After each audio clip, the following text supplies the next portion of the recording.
Connor picked up the phone on the first ring.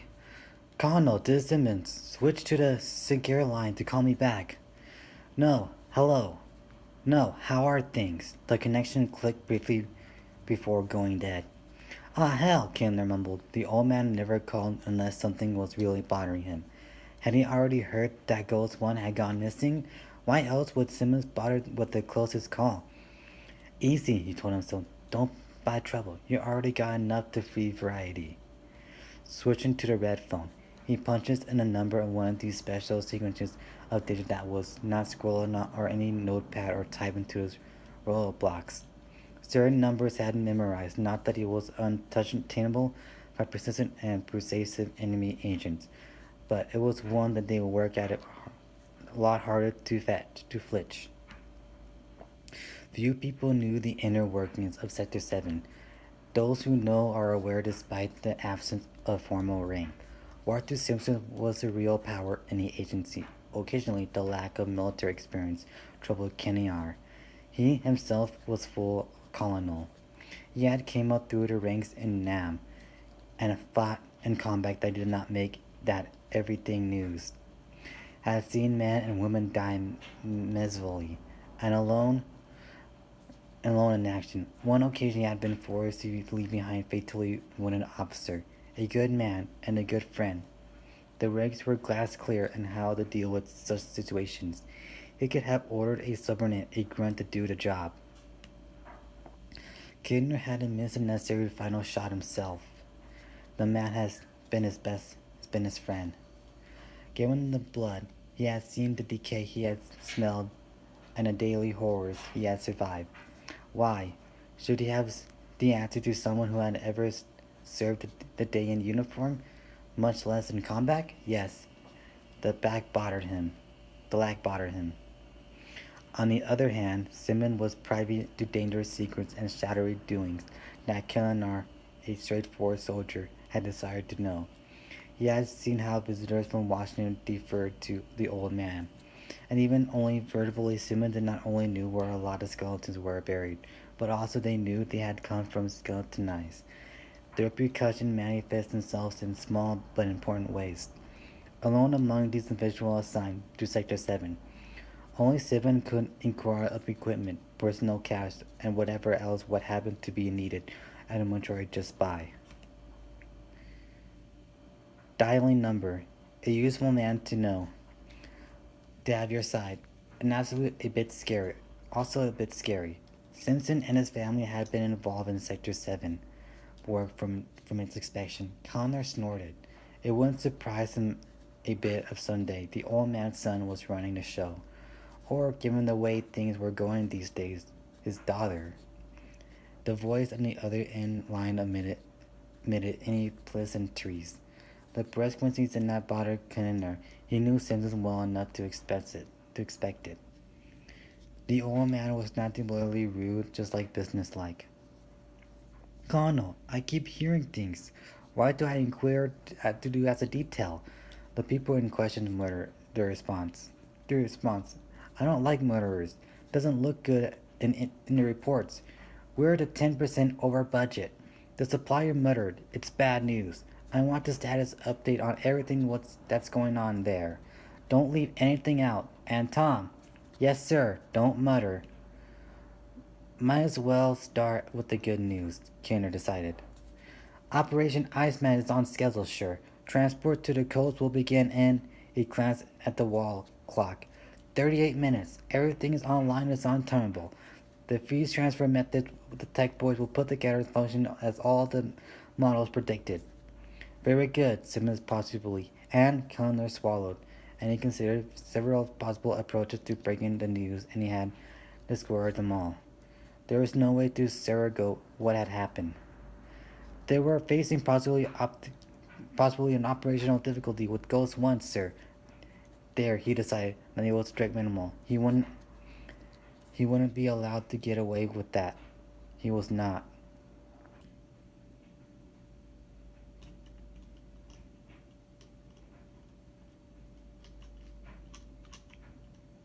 Possibly, don't dance with me, Colonel. I didn't the kick explain.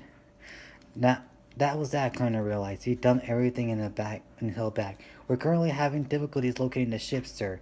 Everyone wants to be able to keep putting since a breakdown. Engineering believed it might be nothing more than a straightforward communicate glitch. Or he thought it would be something worse, something a lot worse, but Kellner saw no advantage in pointing out the old man's unless he praised to a further opinion. Simpson sounded stimulously angry and irritated. Oh, for God's sake, why isn't I informed immediately? Kellner took a deep breath. That was my decision, sir. We were both looking to try to demonstrate the ship's exact status, but didn't want to forward a hasty report that might not be only an error, but also unnecessarily distressing. I see. Condor could almost have wheels on the old man. Here gliding against the one and I on the other side of the line. And it's not a communication glitch. Anything possible, sir? You know that as well as anyone. Nothing like this has ever been tried before. Hell, nothing like Ghost 1 and its journey has ever been contemplated before. Ultra is reversed ancient alien technology attended in solar humanity. He let his voice trail away before. Finishing. If Sua has something more definite, I'll inform you immediately. No, you won't, Simon informed. Someone else will inform. Someone else have to do. Sir, the colonel held the phones close. With charming exuberance, did Sector 7 have in mind to do this time? I had a feeling it would not involve the relaxing weekend in New York had ever promised it a month ago. You're going with the Iceman, Simon explained tersely. I want to personally oversee his transfer from the base way down to a nearly complicated station site. Swallowing past the sudden tightness in his throat, Kerner asked uncertainly, Are you relieving me to my command, sir? There was rarely high sight of the other end of the phone. No, Colonel Tom, I am not. I'm just as we knew we only thought we were the one to deal with unexpected problems, you know. One of our field operators hanging around a bar closed by Lieutenant recently acquired some interesting intelligence and exceedingly a 2-year-old drawing, but it gives us somehow Soviets had infiltrated us up there. We don't know how deep it goes or how far along has been going on. But the short version is that your situation may be compromised. I've been this report, and I could have done nothing more than a distorted KBG plan. Or be more incorrectly distorted, it will be something real. But until I and the rest of the palm readers down, we're here to determine exactly what's going on. I want my best man handling oversight, not a demotion, a compliment. Connor was visibly realized that there were no pleasant to share his satisfaction. I understand, sir. Personally, I've been nothing to satisfy what kind of profession personnel had been uncharged for some time, and my people haven't report anything out of the ordinary. How good is this intel? Like I said, it has its best, but we can't change the knowledge of the Iceman falling to Soviet hands. Much less the Iceman itself. We got problems enough in the world without adding to mix. Is Lieutenant Colonel Nolan still running the day-to-day on Ghost Run? Yes, sir. Glad to hear it. Good, man. Tell him I want them to update the Ghost One status no more than 2 hours. Even if the situation remains static between now and then, it's possible that if we're dealing with an infiltration, it could be forced on a mission rather than the Iceman. Fill in on this one station. Tom, in the meantime, I want you to assume in direct command on Operation Iceman until completion. Understood? Yes, sir. At least we can be working on the warmer weather. That will be a long way towards making up for a long, tense hour. And now that they lay ahead of him, he won't get much rest until the Iceman has been safely delivered to his new home in the lower 48. I understand, sir. I knew you would, Tom. In addition, you would go to the official follow-up. You have my personal things. Keep me posted along the way. A startled colonel wondered, was that a hint of a cloaker of the other end of the line? You're going to on the mutters on all the road trips. I'll see to it, sir, Kenner replied. I'll make sure that we get where we need it and where we need to. He hesitated uncertainly, then decided to risk it. If we run into trouble, we can always stop and buy a few bags of ice along the way.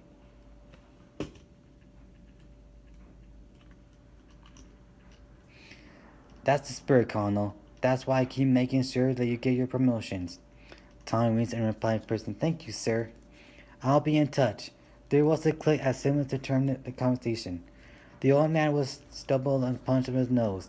Connor recalled the first meeting with Simmons. Subordinated colleagues were calling him the old man. Even then, both men had found themselves in a briefing on Southeast Asia, which was just beginning to heat up before exploding into the full-fledged conflagration. During the briefing, Simmons had directly and bluntly addressed the Vice President of the United States, calling him barely a illiterate peasant who was going to be a lot of men killed for no discernible reason. At the end of the discussion, he had stood up, dropped a couple of dominoes on a table in front of him, snapped it. "There's some of your theory, all plastic and no substance," and walked out of the room. The congressional chamber was going to be used for a briefing. It's not seen some kind of silence, but that followed Simmons' rant, since it has been necessary to close it off, while they condemned it for Furnham. The invitation years had not changed the old man's a bit. Meanwhile, the vice president had come and gone. Lately, rumor had been said that Sector 7 was going to be shut down as a separate, autonomous entity, and that everything was going to be put under the control of the military and the office of the president himself. That might loosen things up, Kerner mused, as it might end the Sector 7 unique project altogether. He yawned and stood up all stretched and then walked over the rack and grabbed his parka. It was unusually colder than down the research division. He had a lot of work to do. He concealed the twist between the turns and the dart in his formation. Bumblebee peered carefully around the black rocks at the alien ship. He was more than close enough to close up the view of strange craft. It made no sense. Why would anyone attempt to accumulate Cybertronian designs, downgrade a numerous advanced system? The material had been used in the fabric, but it was a pale imitation. Decepticon's body armor. Why would the causal evaluation was sufficient to prove Bumblebee had that was strange visitor was far inferior to anything Ortiz on Cybertron. In addition, there was the curious unsettling magnitude organic life forms can obtain. More detailed scan vessels showed they were still inside and, on their own soft, puffy way, very much alive. They did appear to have some primitive scanning technology of their own, though they had given no sign. It was possible they were aware of his presence. He brooded over the situation. Now he could confirm that his visitor seemed to ignore enough. He could simply leave. That would be such small things to do. There were impending skirmish to think of. On the other hand, while he and Optimus Prime and the other Autobots were battling Decepticons, the bizarre visitors might take the opportunity to leave, making it impossible to learn everything more about them. While he readied himself their weapons out of space, they had not attacked it. Given a chance, they had elected to flee rather than fight. Whatever else the aliens might be, they strongly implied were not inherently aggressive, though he did not tell them what they are. He did tell them one thing, that they are not converted by Autobots. Rarely would a Decepticon or the Decepticon ally would ever pass up a chance for battle. Therefore, it stood to no reason whatever he was looking at a non-enemy, so the Decepticons barely managed to get along with one another. It was hardly like one of them would be able to do so with a cluster of tiny, internalized organic symbiotes. Given them the size and primitive weapon systems, they certainly did not present any serious threat, not even a smaller Autobot like himself. Stepping out among the rocks and debris to expose himself, he started walking towards the ship. He kept his weapon concealed in his hand, visible and open. If they are intelligent and also curious, it might be possible to establish the communication with them.